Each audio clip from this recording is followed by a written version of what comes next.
Okay, let's see. I'll have the camera up in just a minute. We're going to be checking everything out, making sure it's all working, doing my normal checks. Are we working? Yeah. Perfect. Okay. Let's put my handsome face on the screen. There we go.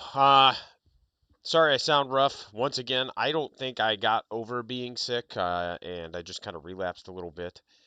Like I said, this has been the worst, I think the worst winter I've had in a long, I don't remember ever being this sick in my life, like genuinely. So that's been a neat thing. Obviously, today we're going to do a recap of my league game, round one. We're going to talk about my list, and we're going to kind of dive into that. We're going to touch on the new detachment one last time because I've had a couple people asking me about it a little bit more. And then in addition to that, we are going to probably cough a lot, maybe sneeze some. We're going to talk about a few other things before we get started. That's what we're going to do. The first thing is I've been working with 1v1 DM or 1v1 me DM. It's another YouTube channel. There are a couple of veterans, seem to be really, really great dudes. I've had a few conversations with them. They like Warhammer, they like Dungeons and Dragons, they make little cartoon shorts and stuff like that. Really, really funny channel. They do a lot of humor-based stuff. They asked me, "Hey man, do you want to come voice a character on one of our shows as like kind of a one-off deal?" And I was like, hell yeah, man. Like I like cartoons and I like acting and when I was a kid I used to convince myself I was going to be some sort of actor or something. So yeah, let's do it. And so, we've been working on that pretty hard, pretty diligently, and I'm pretty proud of what we've been able to accomplish together. We've got, the cartoon kind of up and running. I'll have a short kind of like a preview to post here soon. Excuse me. And so that was a lot of fun. I had a lot of fun doing it, and it sounds like I'm going to be able to continue working with them in the future because they also enjoyed what I was able to do and kind of bring to the table. So it was a win for everybody. The other thing I want to touch on, I am not going to be running a lot of. Well, let me rephrase.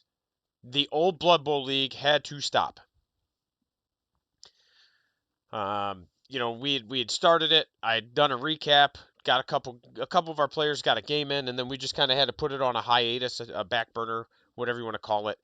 Basically, what happened was one of our players had to drop because he had some very serious personal issues going on, and then another player had to drop because he had some very serious personal issues going on. That being said, this is unfortunate for them. I've been in both of their positions before, and it is not an easy situation to have to go through. So, my heart goes out to them. I really hope the best for them, and I hope their life turns out well. And I'm going to continue to try to be there for them in any way that I can.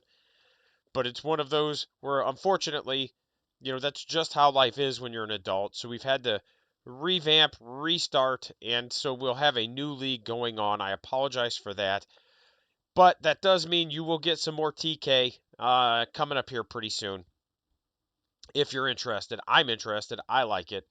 So I guess it doesn't fucking matter if you do, because you're going to get to see it or not, right? Like, it's going up either way. But that being said, the last thing I want to touch on is, once again, for the next couple weeks, we're probably going to see a little bit of a decline in my output. I will try to still get a old world video up every week, and I will try to still stream once a week. But outside of that, I also have had some personal things going on, and I'm not going to dig too deep into them. But the one thing I am going to say is that I've had a family member who's been in and out of the hospital quite a bit over the last couple weeks, and it's been a stressful situation for my whole family. And so I'm going to be stepping back. I'll still get videos up here and there, but we're going to take a couple weeks, and I'm just going to try to get my head straight. And once again, life does happen, and unfortunately, my life it seems to just be interesting. That's all I really could say about it, is that there's never a dull moment, for better or worse. So, that being said, I know you guys aren't really here to hear me pissing and moaning about all my problems. Round one recap. Let me pull up Homeboy's list. That's the board. Whoop. What is that? Best coast pairings. We're gonna go through his list first, then we'll go through my list, and then we'll talk about the mission, and then we'll talk about how the game went. Does that make sense? I think that makes sense. Let's see. And again, I'm sorry if I'm a little kind of like spacey. I woke up yesterday, my kid got sent home sick, and then as the day progressed, it was just like downhill from there once again. That's all I got. That's it. Just some grunting. Yeah. Hell yeah, brother. There it is. All right. Krishna. Let's bounce that over here. Close you out. And our final was like 94. I'll just pull it up in the phone. Let's see. Minimize you. All right. You cannot see any of that. Now you can. Awesome. So he's playing Space Marines. It was the Ironstorm Spearhead.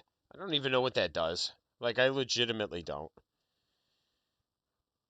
I think it's like you reroll a hit. Let's look it up. Alright. Space Marines. I don't know their name. I just know the sound they make when I take a Marine's life. Update errata. Ironstorm Spearhead. Once per phase for each unit, you can reroll one hit, one wound, or one damage roll made for a model in that unit. So you can reroll a hit, a wound, or a damage die, which is pretty solid. It's not the Craft World hit and wound, but it does open up the damage die, which is good. And honestly, like, I looked at his list, and it's not terrible. It doesn't have some of the super meta stuff. Like, he doesn't have a brick of Inceptors right now. But let's see, Lieutenant and Tech Marine. What does the Lieutenant do? I don't even know. I'm telling you guys, like, I don't know anything about Marines except for just how to make them disappear. All right, he has. Oh, he gives a unit lethal hits. That's actually pretty good. And they can fall back and shoot and charge, which is also pretty good. I don't even know what that thing was attached to. I really don't. Master of War.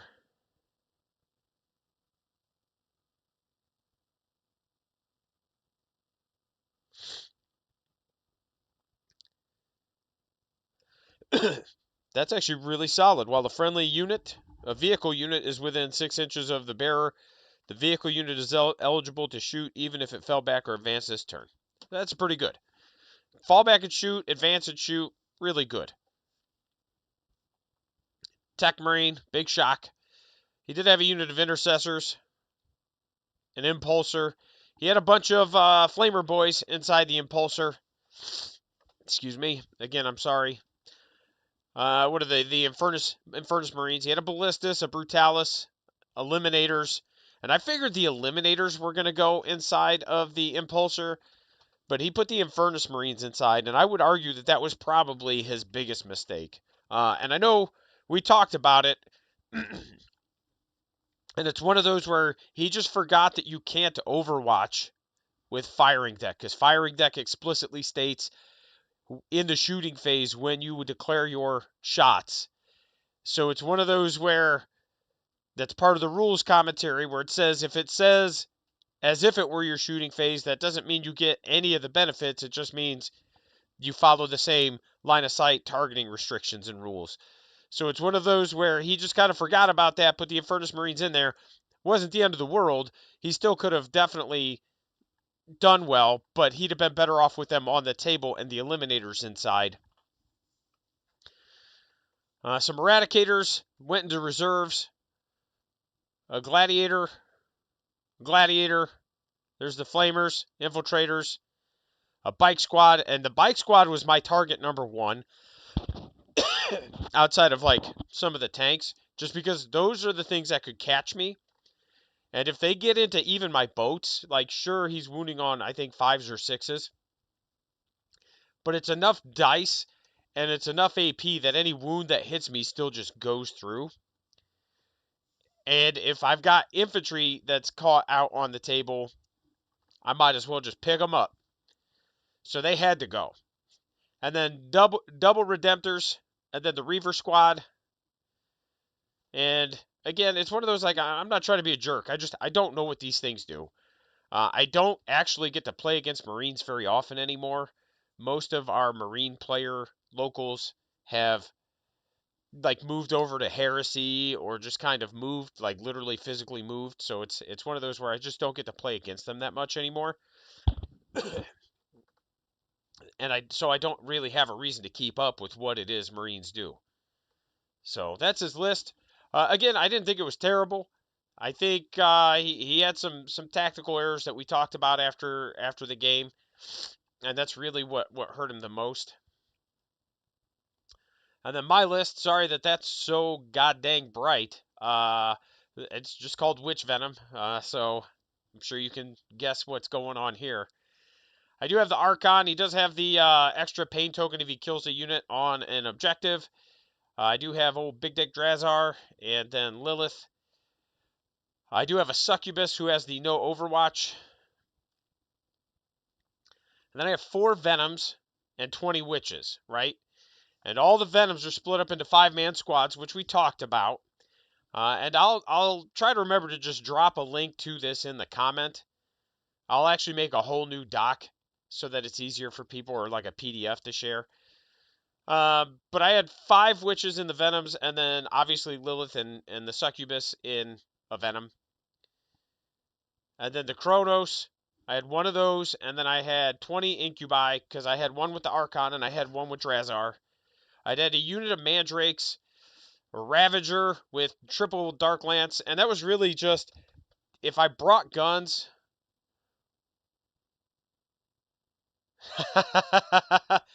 Yeah. The name is just to throw off my opponent, Witch Venom, and they're like, oh, this guy's bringing witches and venoms, and then when I drop 100 Cabalites on the table, I'm like, hit you with the heckin' bamboozle, son. Yeah. But yeah, so it's Ravagers and Scourgers are all Dark Lances, and that's mostly because any shooting I brought, because I didn't, obviously you can see, I didn't bring a ton. I wanted it to be very dedicated. And then I had 2 units of 2 Talos with the Haywire, Liquefier, and Gauntlet. And that is still my favorite loadout. The new, not the new detachment, the new army rule. And we're going to dig into this, like I said, towards the end. After we talk about the game, we're going to kind of dip back into the detachment now that I've played about, I think we're up to 6 or 7 games with it. And so we'll talk about the new detachment. We'll talk about the change to the Army rule. And we'll talk about the second full weekend after their release and how everything seems to be looking. So, but that'll be at the end. Because otherwise I'll get off on a tangent. We'll get way off course. And it'll just be like it always is. So maybe it should be that way. Our mission was... there we go. That's not even the one I wanted. There we go. Where are you at? Haha!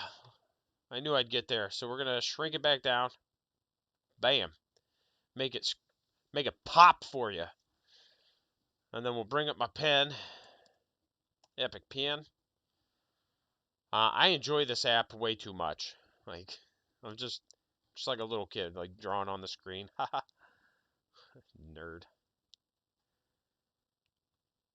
Alright, let's drag you off. Alright, so our deployment was Dawn of War, which is right about here, right? As usual, it's not going to be perfect. We did chosen battlefield, but the objective in the middle did stay in the middle, so each player only placed 2, which I prefer that rather than just like, well, I won this die roll, so I get to put 3 on the table. Hope you like struggling, friend. And it was priority targets, which isn't terrible because of how that one scores. If you end up only placing 2, it's not the worst. But, so I put mine, we're going to make mine pink. I put one objective like right here, much to literally nobody's surprise. And then the one that had to be out, it was exactly like just over 9 inches right up in here. I forget what the actual spot was, but it was just like this. What that did was that allowed me to very easily cut this whole side of the board off. Cool. I don't have to worry about it. There's no objectives over there. I don't give a shit. And then my opponent will make his objectives yellow. Did put one here, as he should.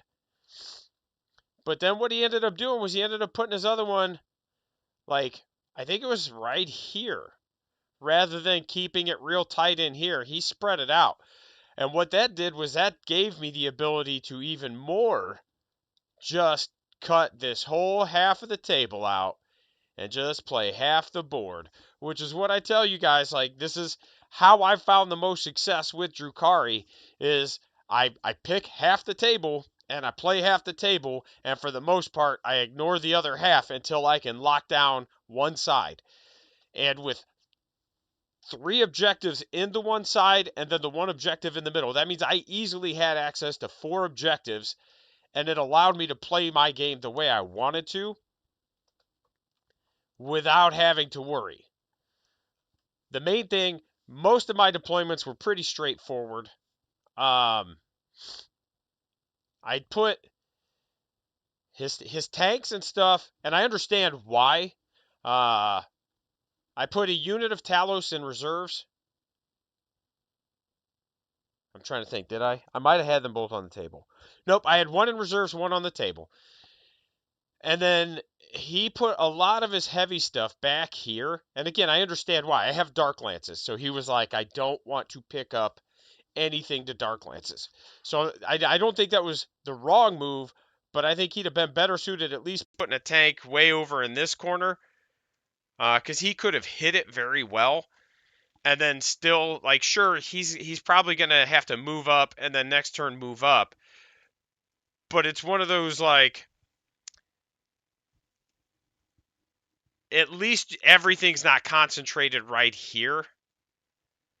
Because that allowed me to, again, play my game, play the way I want to. He's doing things on my terms, and that's only helping me. So I had the Ravager with the Archon here, or Raider, I mean. Then I had a bunch, like, my Venoms were just kind of clustered in here. But all my Scourges were down here. And then the main thing is I was looking at his deployment, and I was like, all right, what can I do if he gets first turn to make sure I don't just like get shit off the table from his little he's got like the Gatling cannon gladiator. So I measured 9 inches from his deployment zone, and I spaced my mandrakes out as much as possible. Like, I just made a big fan with my mandrakes and was just like, cool, you know, they're exactly 9.01 inches away from your deployment zone. That means you're going to be able to effectively move 8 inches out of your deployment zone. That's going to help really limit your line of sight and your range. I'll pick up my mandrakes, but that's just how I play them anyway. I don't ever expect them to be on the table more than a single turn. So it was just like, whatever, man. I don't care.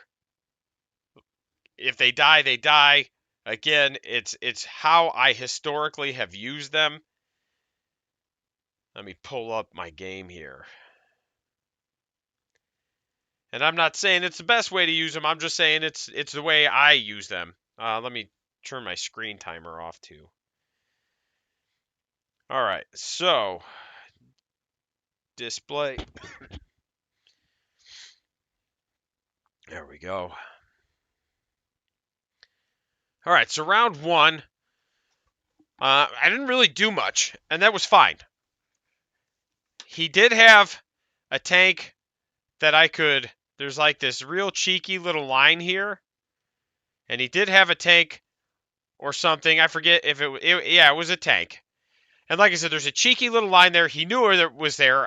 We talked about it before the game because I was like, look, man, there's this little narrow line here. If you want to move that, go ahead. And he was like, no, that's fine, that's fine. And I was like, all right, man. Which is fair because like part of it is luck, right?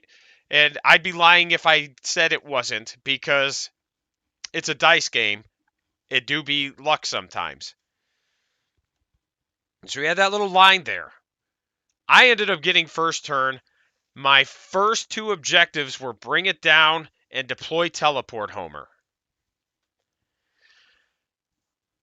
Mandrakes have assault weapons, so I advance them. I get a 3, I get into his deployment zone.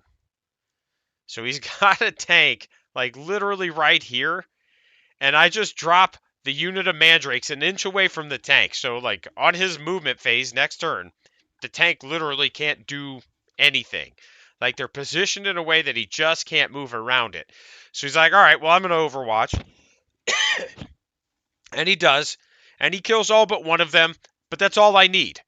I need one. I get my deploy teleport Homer for 5 points, and his tank just gets locked up for a turn. Perfect. That's what I need. For bring it down, I had Talos right here. The two that started on the table moved up, and then there was just this, like I said, cheeky little line. And like I said, we did talk about it. I dropped a pain token on it, and I 100% hit and wounded with the Haywire, which again, it's a luck-based thing. Like that's luck. I wouldn't have expected it to happen. He didn't expect it to happen.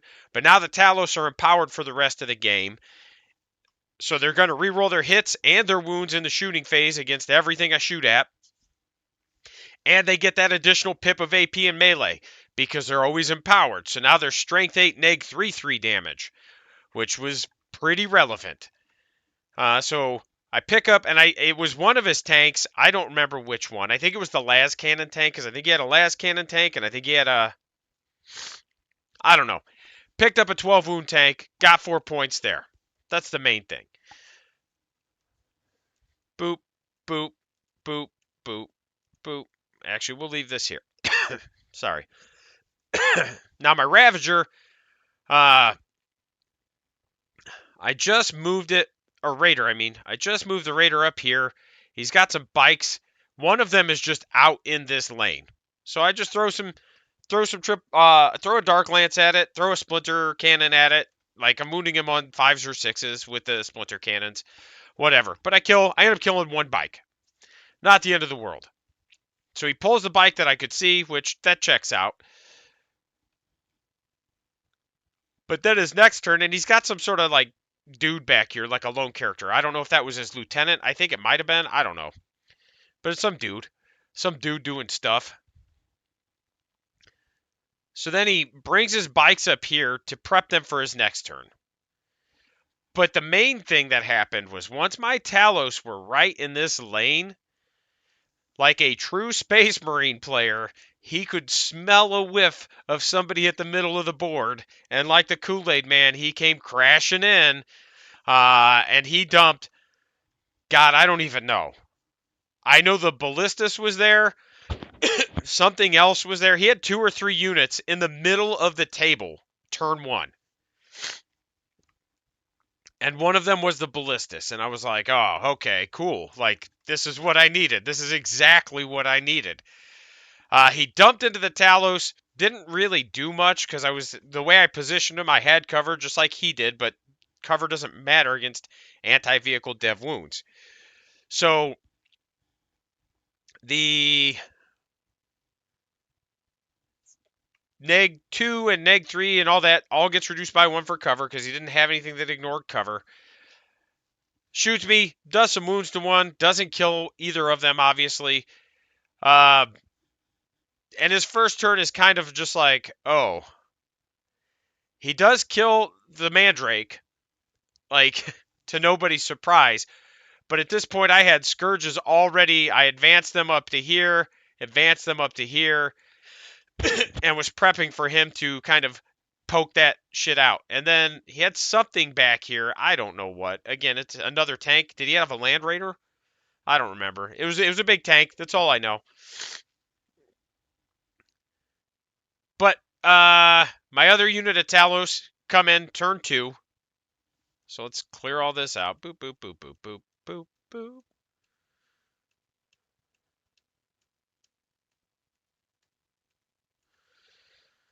In turn 2, I get Investigate Signals and Assassination.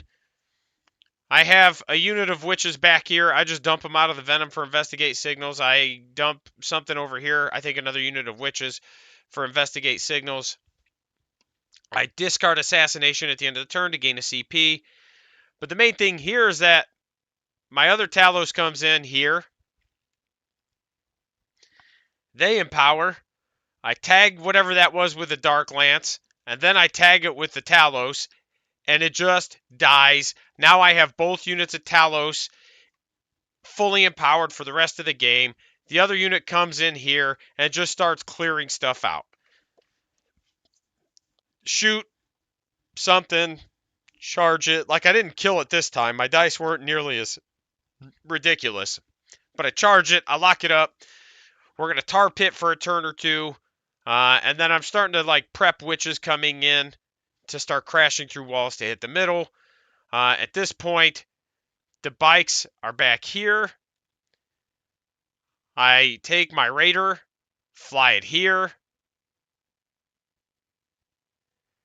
dump out my Incubi and the Archon.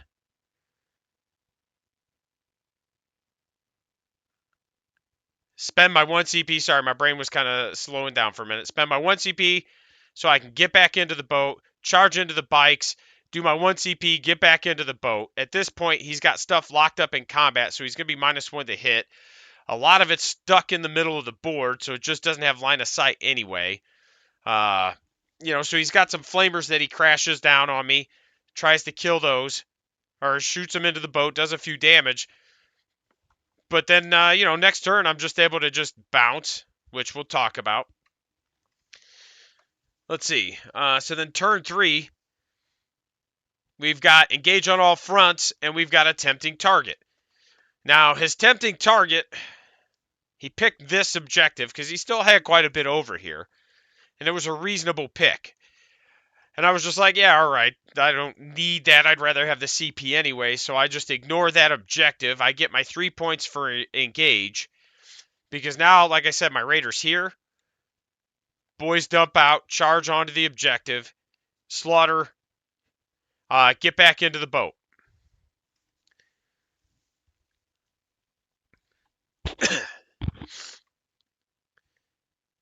And then, like my turn 2, or this was turn 2, right? Turn 2 wasn't super crazy. Turn 3 is when I do that. Turn 3, I send witches up. I grenades here into the ballistas, make sure it goes away. And really, I think I kill about 4 or 5 units, if I remember right, at this point in this turn. Between whatever was over here, the witches killing that, and then charging into an infantry unit he had in the middle of the board. Lilith, at that point, I think I had gotten her into an infantry unit over here. But he just held the objective because he overwatched me, killed like 3 of my witches with overwatch, and then Lilith just like effectively one-shot whatever was on the objective, if I remember right. But I just didn't have the OC to take it. But I still was able to consolidate into something and just stay alive. But then it was his turn 3. He had Investigate Signals Engage, which he scored. But that was the last turn he scored any secondaries because he was effectively tabled going into turn 4.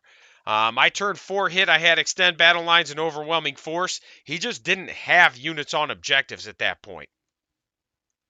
Because at the end of his turn, Lilith cleared off whatever was over here. I had already taken this. So he just didn't have anything on objectives for me to kill. So it was just throw it away for a CP. Or was that his? That was turn 5. Sorry, turn 4 was defense stronghold, no prisoners. And then turn 5 was extend battle lines, overwhelming force, and cleanse. And I ended up spending my CP at the beginning of the turn. There it is. I spent my CP at the beginning of turn 5 in order to discard overwhelming force because I couldn't score it to get cleanse. So I cleansed 2 objectives, and then I extended my battle lines.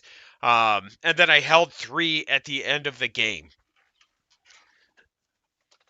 So ultimately, the things that I did well, and like I said, some of it was luck. And I'd be a goddamn liar if I said otherwise, because it is a dice game and luck is a part of it. You want to try to minimize it as much as you can. But at the end of the day, if I don't go first, I think the outcome is still similar, but the pathway to victory is a bit different. But being able to go first and then just move block basically 2 or 3 tanks that he wanted those tanks to swing out this way and be able to lock this lane down. So my ability to go first, lock them down with mandrakes, and just be like, cool, well, now we're just sitting here, is what it is. There's nothing you can do about that. And honestly, he'd have been probably better off if instead of just like waiting a turn, if he'd have, maybe moved stuff this way, because the mandrake still would have died.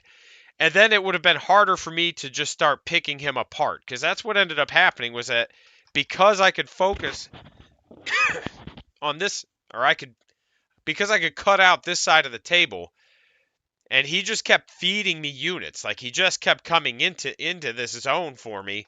I was able to just lock it down, do what I needed to do. And he'd have been better off if he'd have just been like, you know what, I'm not gonna mess with you on this side of the table. I'm gonna take a turn and I'm gonna go around this way. And that's it. The other thing is that my 2 Plain Jane Witch squads, those are utility for me. And I learned that in, like I said, my game against my buddy John.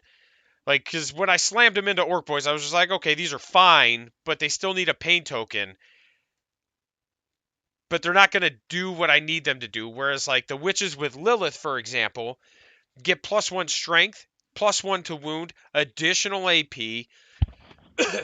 So it was like, okay, so now I've got 15 attacks, hitting on 3s, re-rolling, strength 4, while they're empowered, neg 3, +1 to wound coming out of the transport. So a lot of it's just like it's been learning that positioning and then running her in tandem with the succubus. And what I mean by that, and we talked about it a little bit, is that if this is a venom and this is a venom, these two are basically, in my eyes, going to interact as a single unit. Wherever one goes, the other goes. So if one goes up here, the other one's going to go up here. And the reason for that is because I don't think a lone squad of witches, even with the succubus or even with Lilith, I'm not going to trust their killing power to do it themselves. So what I'm going to do is I'm going to do my best to send both Lilith and the succubus and their entourage into the same unit, as well as the venoms, so that if and when they kill what they're engaged with, the venoms are right there and I can just hop them back in. And that's one of the things that was really frustrating to him, was that my positioning was just that much better. He had stuff in the middle of the board, and it was like, okay, here's my succubus.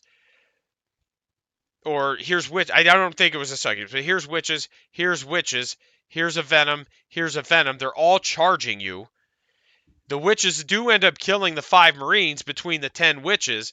And then I'm just like, cool, now they're all wholly within 6 inches of their respective transport. They're going to get back in at the end of the fight phase. Now you got to open the can just to get to my ladies. And he was just like, oh my gosh, I don't know how to deal with this.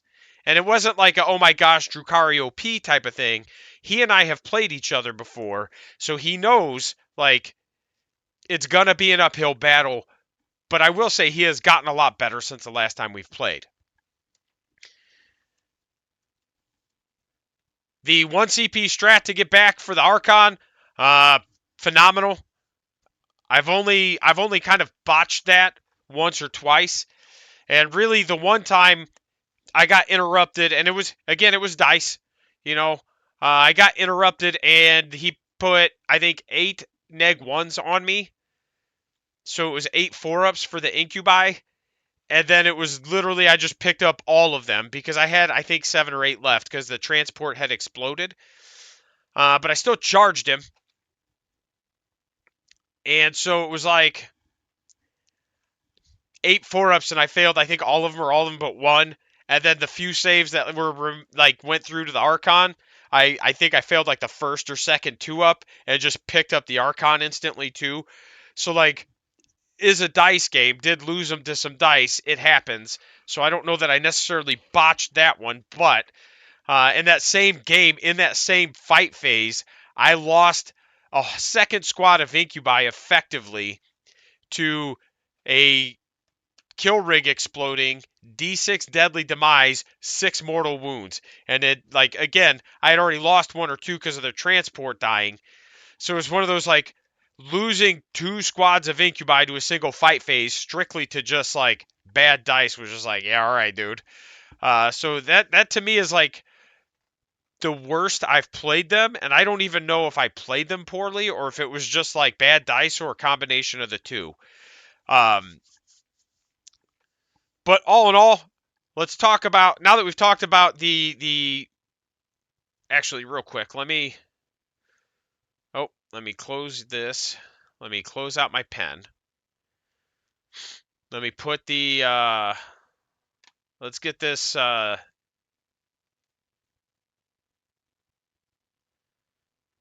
do I have 2 in here? What a goose. Oh my gosh. Delete. All right, let's get this. Download PDF.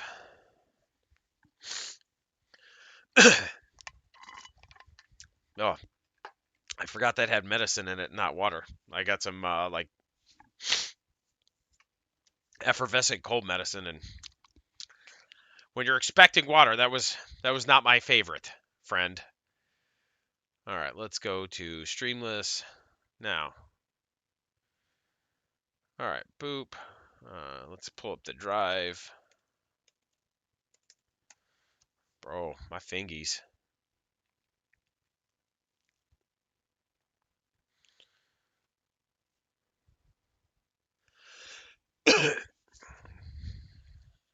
Yeah, my docs are crazy, and I would probably be a much better human if I just like learned how to organize it better. All right, share.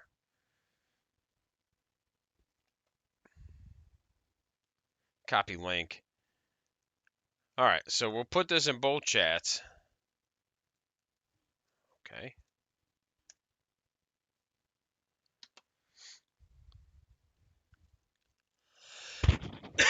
And then I'll try to remember to post it as a comment too. Okay, it is posting to both of them anyway. Awesome. So that way, as you're watching, you can kind of look through it as well. So there's that. Let's go back to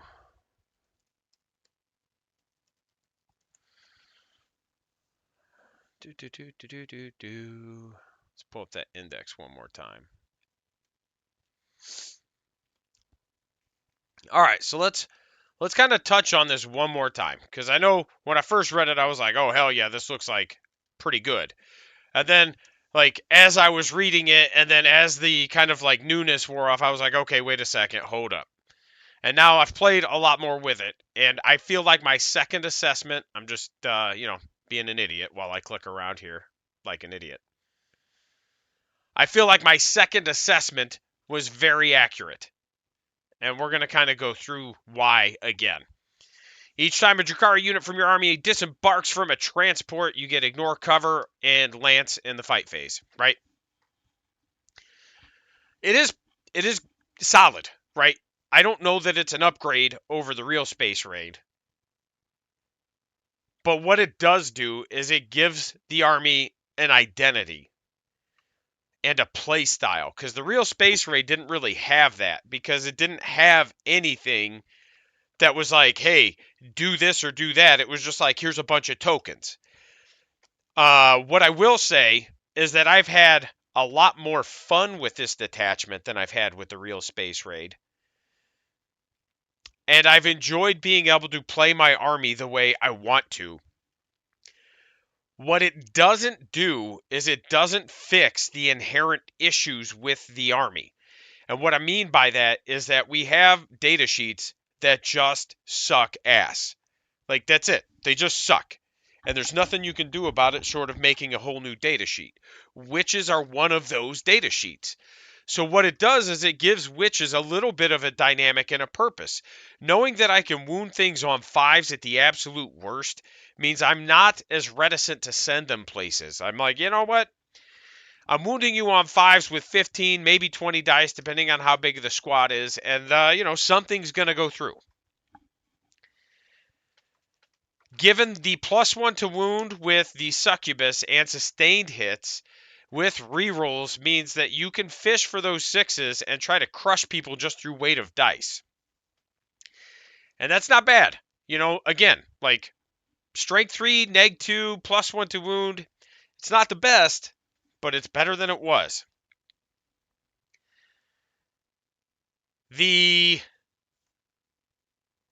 Like I said, the downside is that by and large, there's still a lot that this doesn't interact with. It doesn't interact with any of the homunculus stuff for the most part. Think about it. Their melee weapons are anti-infantry 4+. I mean, sure, they're strength 3 +1 to wound, so like, hey, what's up, man? RS Blunden out on Twitch, what's up? They're still, anti-infantry 4+. They are strength 3, so cool. If I charge some other elves, I'll wound them on 3s. But at the end of the day, they're still racks. They're still 2 attacks each. They do get to go to neg 1 if you empower them. And if they die, you get a pain token. And it's one of those where that's the downside. I'm starting a Drukhari army, new detachment looks like, and that's exactly what we're talking about right now. Is that it's fun. It's not necessarily a big upgrade. It is fun though, and it does give your army an identity. So the racks, like I said, they you get more utility out of them when they die than being alive. And to me, that's not a good rule. Like, I'm going to go send them to die so I can get a pain token. There's 60 points, 65 points to just go die. Now, don't get me wrong. You don't want to just have them die for no reason. You want to use them as like a screen, throw them on an objective to bait a charge. But at the end of the day, the new detachment doesn't really do anything for them.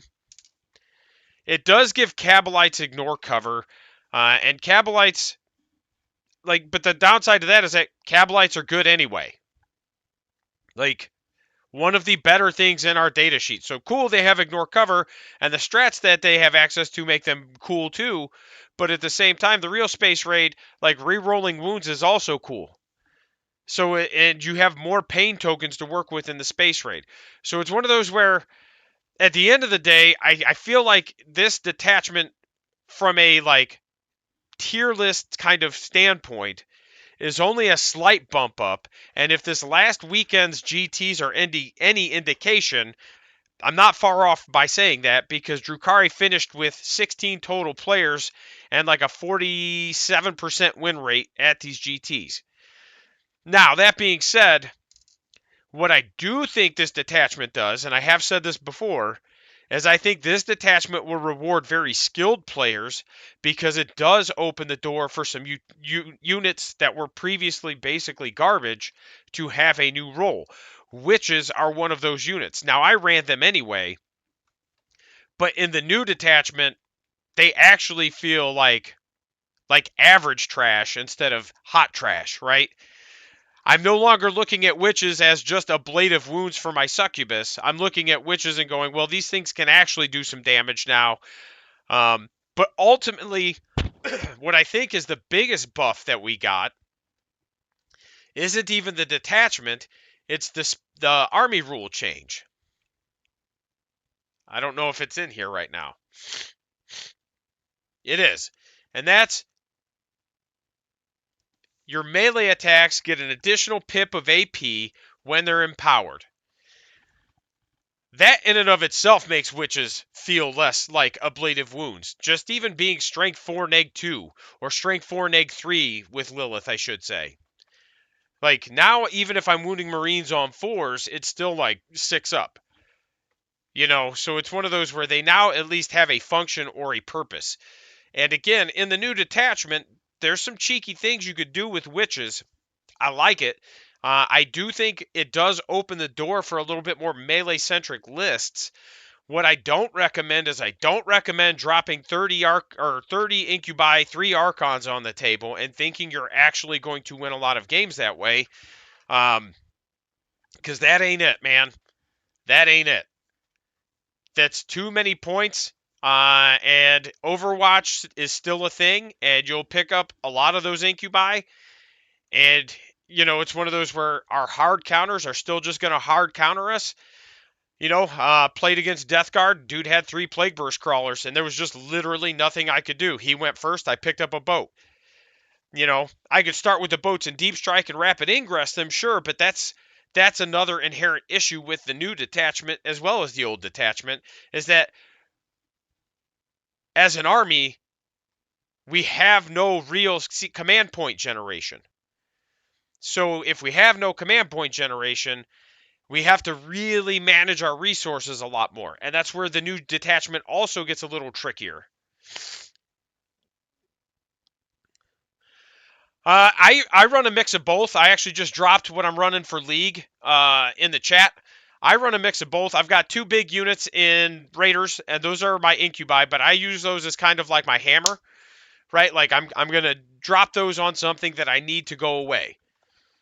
I've got Drazar and I've got an Archon, and like they're there because when I need something to go away, that's the unit that's going.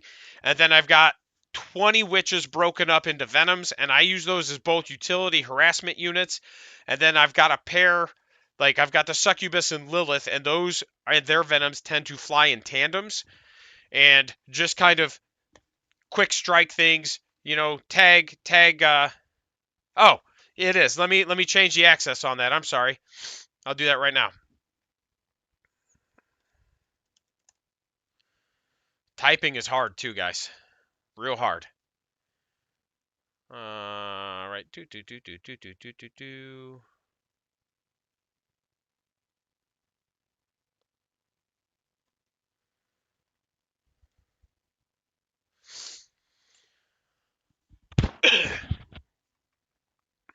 All right. Click it now and see if that fixes it. If not, I'll drop the new link in. But I think it's the same link.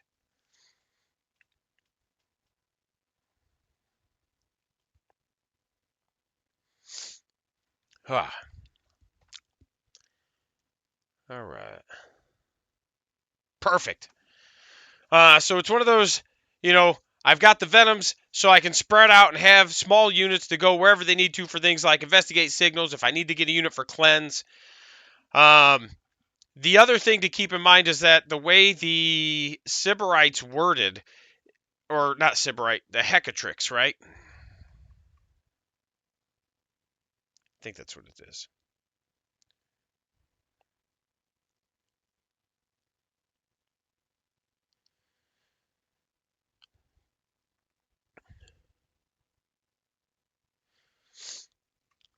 You know, you can give a couple of units of witches the grenades keyword so you can run around and grenades people. Like that's also an important thing to keep in mind.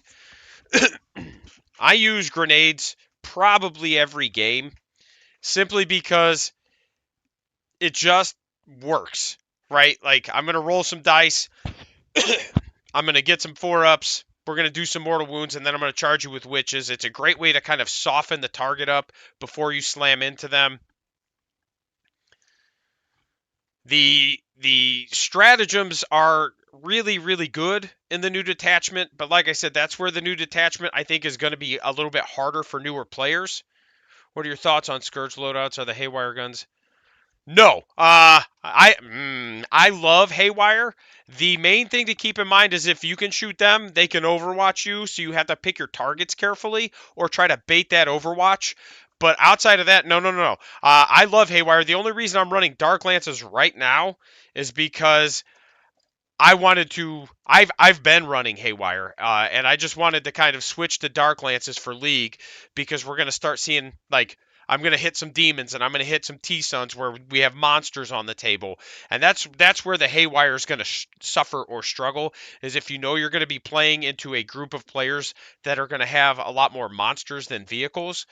The Haywire's not worth. Like we have at least one Nids player, one guy's got Magnus. Um, you know, in this league, there's I think somewhere between 12 and 16 people. I'd have to look at the roster, uh, but there's at least 3 to 4 players that have monsters, and I was like, you know what, I'll take Dark Lances. Did the new balance rules commentary make it so you can't Overwatch it? No, it did not, because Overwatch isn't only triggered by a move; it's also triggered by a setup. So when you come out of Deep Strike, you are setting up. So even though Overwatch does trigger from a move and Deep Strike counts as a move, Deep Strike is also a setup and Overwatch is also triggered by a setup. Does that make sense? And if you need to see the wording, we can pull it up and kind of walk through it. I don't mind at all. Just let me know. But overall, I think, like I said, that's where the detachment is going to struggle the most for newer players is the resource management side of it. But that's not necessarily a bad thing because that's going to just make you better at the game faster. But you also have to be prepared to kind of like struggle for a little bit. And I'm not saying everybody will. I'm just saying set that expectation. Like this could be a struggle early on because um, the resource management. The rules commentary, real quick on that, also said that you can disembark coming out of Deep Strike if you're in a transport. And that would still also trigger Overwatch because disembarking counts as setting up models, and Overwatch is triggered on the setup as well. So Overwatch is largely unaffected by.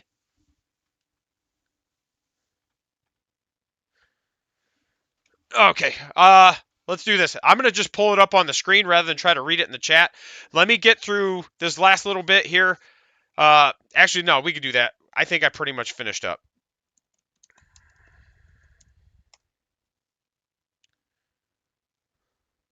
This is not the newest. Is this the newest? All right.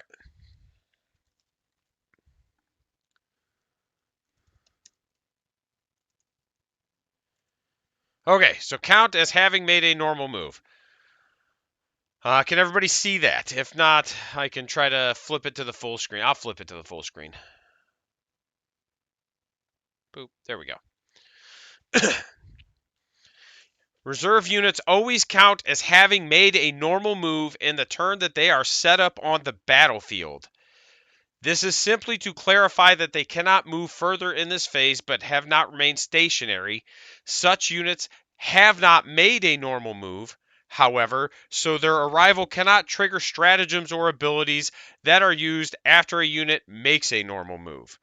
Similarly, and it just says the same thing for disembarks. Okay, so what we're going to do, give me a minute, because I'm going to pull up Overwatch, and then we're going to pull up.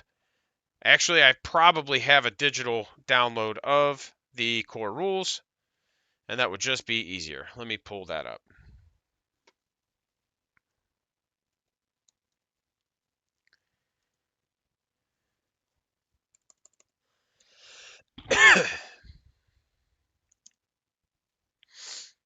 There we go.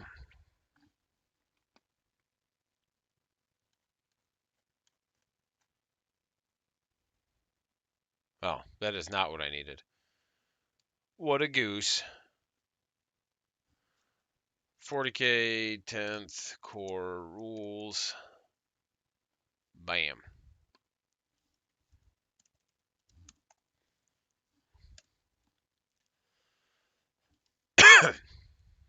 Okay.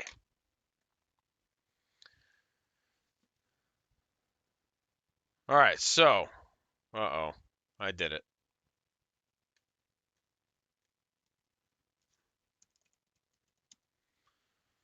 Come on, man.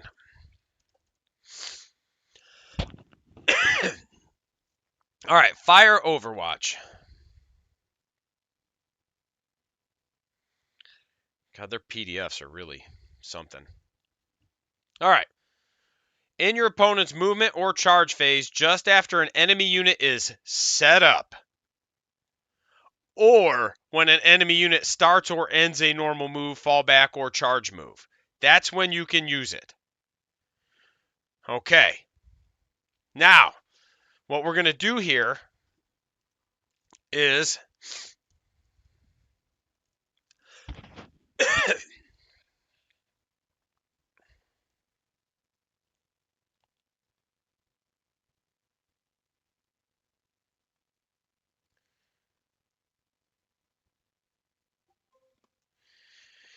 in the reinforcement step of your movement phase, if you have any reserves units in your army, you select one or more of them and set them up. So it's those words right there that mean Overwatch is unaffected. So I'm gonna try to open it twice so we can kind of flip back and forth and see them side by side as best we can. I guess I actually probably could. Overwatch.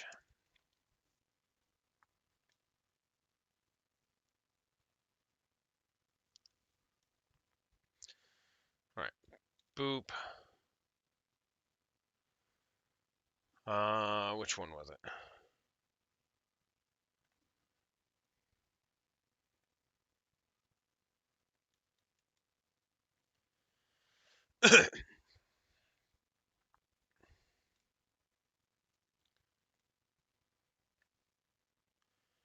I hope once I get this figured out, you'll be able to see what I'm doing here.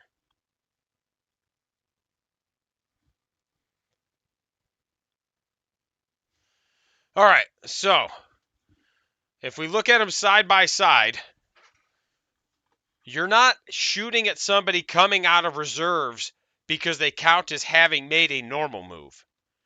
You're shooting at somebody coming out of reserves because they are setting up. And again, if you look at the when, it specifically calls out just after an enemy unit is set up. And then this right here says when you're doing reinforcements, you set them up. So it's that interaction right there that tells you why Overwatch would be unaffected.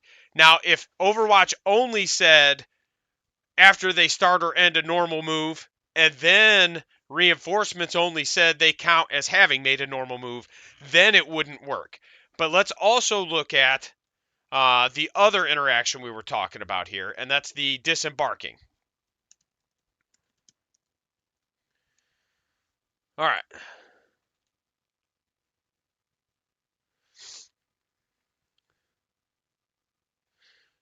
Bam, bam, bam.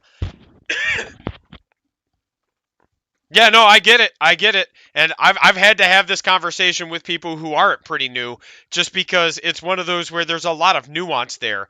And honestly, I probably would have made the same assumption had I not had if I didn't have the background that I have, is really what it comes down to.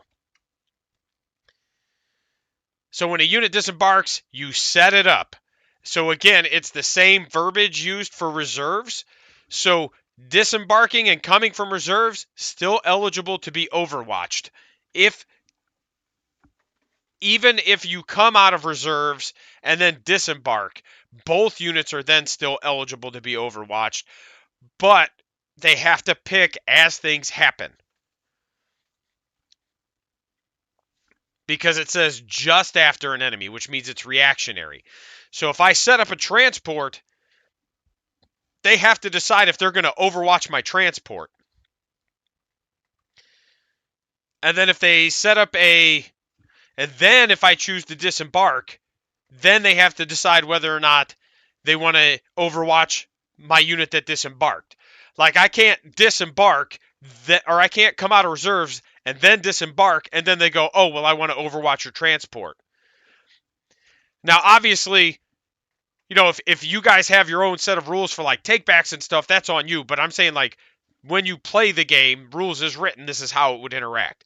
Like step one, they're coming out of reserves. Do you want to overwatch a transport? Um, okay. Let's take a look at some strats. Let's close this out. Let's see if we have any in the Drukhari. Actually, we might. We do. We do have one in the Drukhari index. Let me see if I still have it pulled up. I might have closed it out. Nope, here we go. And I'll talk about where this would be relevant in just a minute.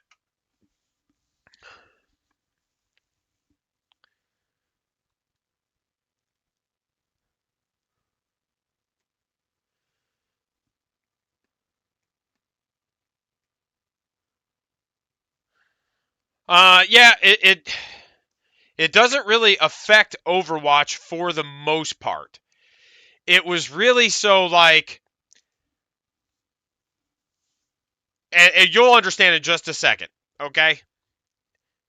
Not Wraith-like Retreat. Pounce on the Prey, Vicious Blades, where is it? Swooping Mockery. Your opponent's movement phase just after an enemy unit ends a normal, advance, or fallback move. One Drukhari transport, blah, blah, blah, blah, blah, is within 9 inches of an enemy unit that just ended that move.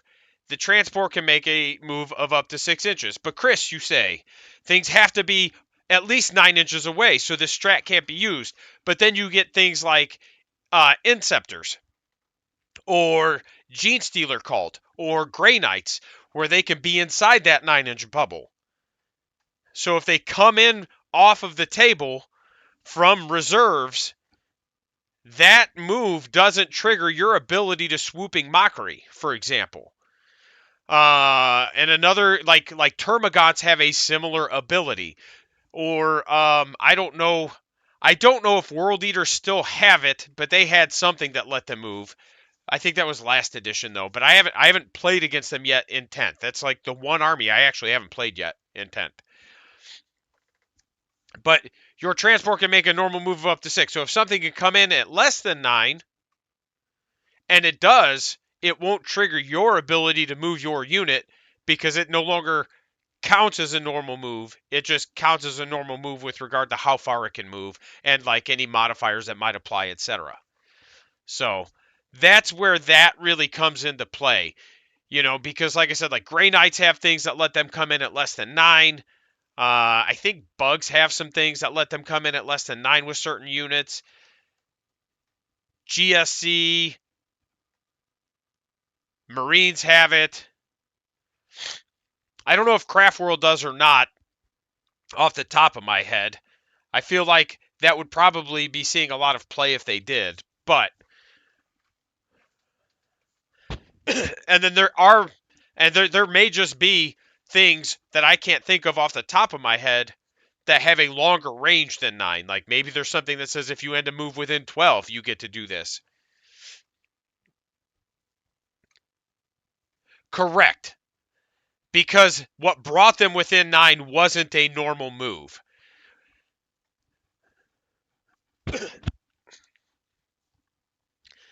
And then like Craft World have Rangers. Rangers get the move, right? So that's more the interaction that commentary was really trying to fix or adjust. And I'm not 100% sure what was happening to cause that to need a commentary, to be honest with you. It's probably one or two specific interactions that were just getting abused, because that's usually what leads to these types of commentary issues. Is like there's something out there that's just getting abused.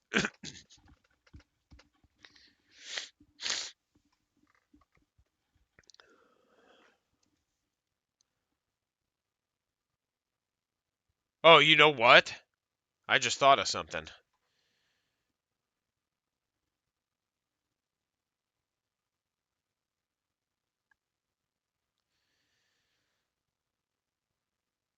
Nope, they have to be more than 9 inches away. I couldn't remember if the spore mines had to be more than 9 inches or not. But nope, you got it now. That's it. So I can honestly say I've used Night Shield like once, maybe twice. It's not one I use a lot. I thought it was one I would use a lot. But what I've come to realize is that in most situations when people shoot at my boats, I'm like, well, it's either going to die because you're shooting it with something that's just going to kill it, or it's not going to die because you're just shooting it with bolt guns. And, so like by and large, I've just been like, whatever, I don't care. Now, we've got a team tournament at the end of the month, like an ATC style. So the new War Gear giving no Overwatch is actually really good. Yes, you only get no Overwatch on the turn you disembark from your transport, but yes, it is an exceptional thing. Right now in my list, I'm sure you're looking through it. It's on my Succubus and a 5-man or a 5-model unit of witches. But again, I use the witches to kind of go and be disruptive and to go kind of hit backfield objectives and just play like, a more disruptive game with them. Whereas my incubi tend to be like my heavy hitters with the Archon and Drazar. So, but yeah, especially for our army, anything that can shut off Overwatch is exceptionally good. Ultimately, like I said, with the new detachment, it is a slight upgrade from a like competitive standpoint, and I hate kind of using those terms because I don't want people to think that's like the only way to look at the game. Even though I play in a lot of tournaments and I tend to be kind of lumped into that like competitive player group, which is fine. Uh, your witches look like 10 mans. Yeah, you can only take 10 witches. The only way to get less than 10 is to take a venom, put half of them in the venom, but then you can also put the other half in the other venom, which is why I have 4 venoms. So, 5 witches go in 1 venom, 5 witches go in 1 venom, 5 witches with Lilith go in 1 venom, and then 5 witches with the succubus go in 1 venom. And that's how I'm loaded out right now. Honestly, I'm after this league and after I do this team tournament, I'm going to probably start running 6 Venoms, 30 Witches. I don't care. Like, let's do it. I just am to that point. But yeah, no, I just, I don't want people to think that competitive is, like, the only way to look at it. I'm just saying from a, I guess army strength is a better way to say it. It is an upgrade. I don't think it's a huge upgrade. It is an upgrade. But what it does is it gives us an ability or an identity.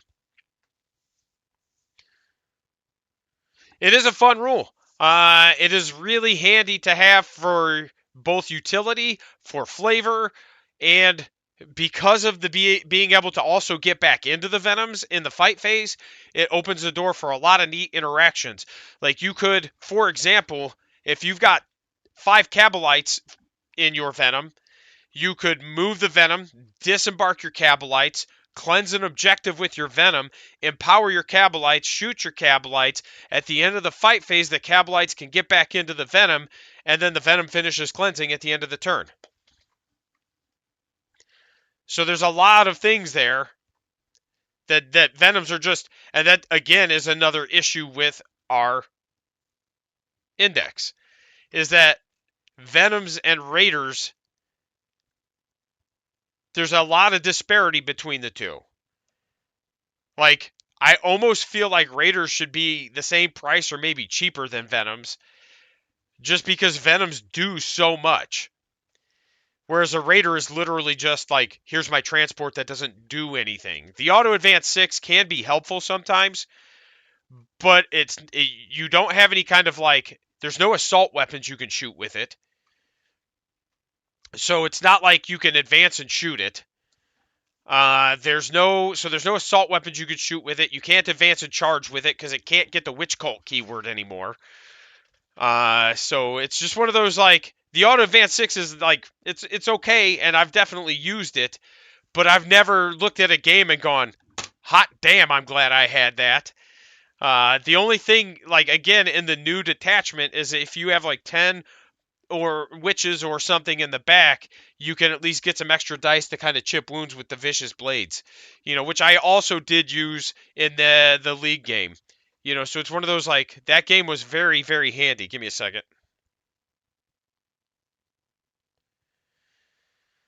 Oh, okay. Usually if I get tagged, people need something important. Because you have to be eligible to shoot in order to cleanse, and then once you cleanse, you can't shoot or charge. What you could do is, if it has the grenades keyword, you could use the grenades keyword to grenade strat somebody and then cleanse, because using grenades, yeah, exactly. Yeah, for sure. And that's it.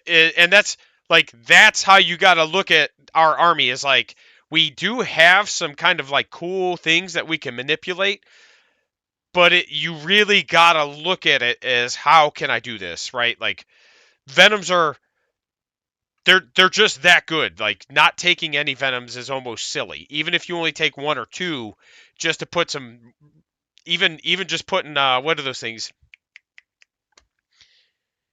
Rex. Put some Rex in it, just to keep it cheap. Because the Venoms, I think, are 70 points right now. Racks are 60, so for 130 points, you could just slap a Venom full of Racks on the table. Now, they don't do anything, but at the same time, like, it does give you 5 dice, so you can Vicious Blades if you wanted to. And then if the Racks die, you get a Pain token. So there's some cheeky things you could do with it, but at the same time, like, Racks are just, they're that bad. Like, there's not really a reason to take them. I still bring them most games just because of, like, they're cheap. I can throw them on a backfield objective to screen deep strikers, stuff like that. But outside of just like 1 or 2 units for utility and then generating a pain token, it's not like last edition where you could just build a whole army of racks and just be like, all right, this is fun. One of us is having fun. So,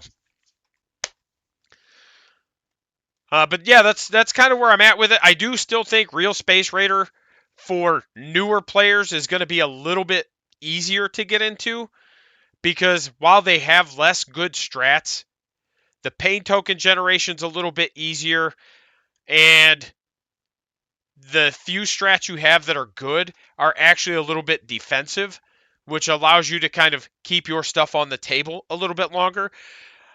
Early on into my games, I realized how much I used LFR when I was like, oh gosh, or like the -1 to wound, which is this one actually right here, Insensible to Pain. Insensible to Pain, I've used that every game, but I've also taken Talos every game, so it's just one of those, like, losing that little bit of durability that you can give an already durable unit. Like, you will notice it, when things are like, oh, I'm wounding you on 3s now instead of 4s, or 4s now instead of 5s, etc. You're just like, ugh.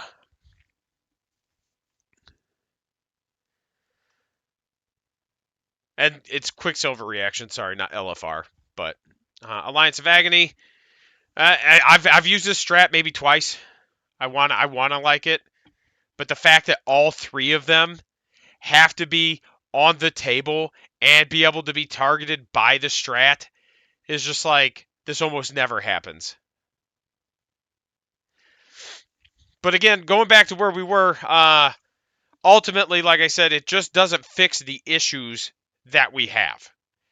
It does open the door for some units to get used. The strats are nice, but at the end of the day, our bad data sheets are still just bad data sheets. And I'm curious to know what it is that is going to be done with the rest of the detachments once everything shakes out. Because, like, I love witches. I'm going to run them regardless, just because that's who I am. But at the same time, it's like, how do you make witches really better? Aside from giving them their own, like, dedicated detachment. I don't know. So, but I think that's going to wrap it up for today. If anybody's got any questions, feel free to shout them out on chat. I'll give everybody a minute or two. Give me a second to see. Okay, cool.